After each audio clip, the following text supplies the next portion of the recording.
कोई व्यक्ति रात दिन मेहनत करे, वो 12-12 14-14 घंटे काम करे, लेकिन उसे अपनी आवश्यकता के लिए 10 रुपए की भी आवश्यकता पड़े तो वो किसी दूसरे की तरफ देखे और वो 10 रुपए भी उसको मिलना मुश्किल हो जाए, वो सामने वाले से फरियाद लगाए कि ये मेरी आवश्यकता है, मुझे कम से कम 50 रुपए चाहिए, 100 रुपए चाहिए। ये कितना विचलित करने वाला आपको लगेगा, क्योंकि कोई व्यक्ति इतनी मेहनत कर रहा है, उसके बावजूद उसके हाथ में 20 रुपए भी नहीं है। लेकिन आज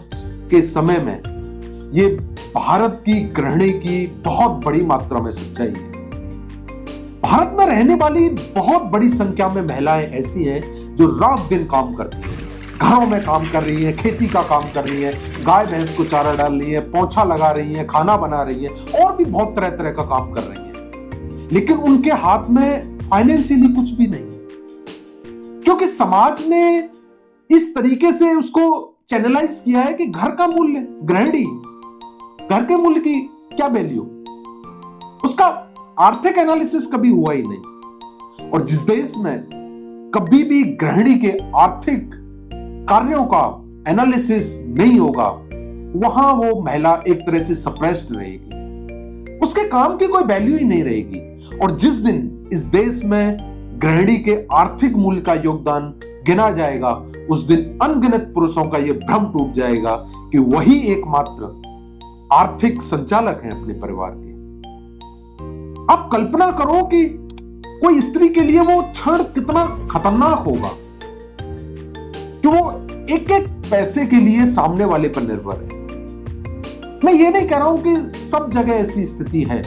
लेकिन बहुत बड़ी मात्रा में आज भी ऐसी स्थिति है कि महिला के हाथ में रोजमर्रा के अपने काम के लिए भी 5 पैसे भी हाथ में नहीं। महिला का जो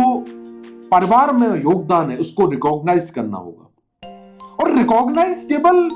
सांस्कृतिक या भाषणबाजी में नहीं करना होगा, बल्कि आर्थिक रूप से करना होगा कि जिस तरह से पुरुष के पास एक पॉकेट मनी होती है कि वो जब चाहे अपनी मन से खर्च करके अपने काम कर लेता है, उसी तरह से महिला के पास भी कम से कम मिनिमम पैसा होना चाहिए, जिससे कि वो देखे ना सामने वाले की तरफ और हर बात पर लज्जा वाला फील ना आए कि यार 10 रुपए के लिए भी सामने वाले के सामने गिड़गिड़ाना पड़ रहा है। इस देश को यह सोचना पड़ेगा कि जब तक महिला का आर्थिक सशक्तिकरण नहीं होगा, तब तक यह राष्ट्र सशक्तिकरण की दिशा में आगे नहीं बढ़ सकता। बहुत विचारणीय है। आपकी इस पर क्या राय है? हम तक जरूर संप्रेषित करें।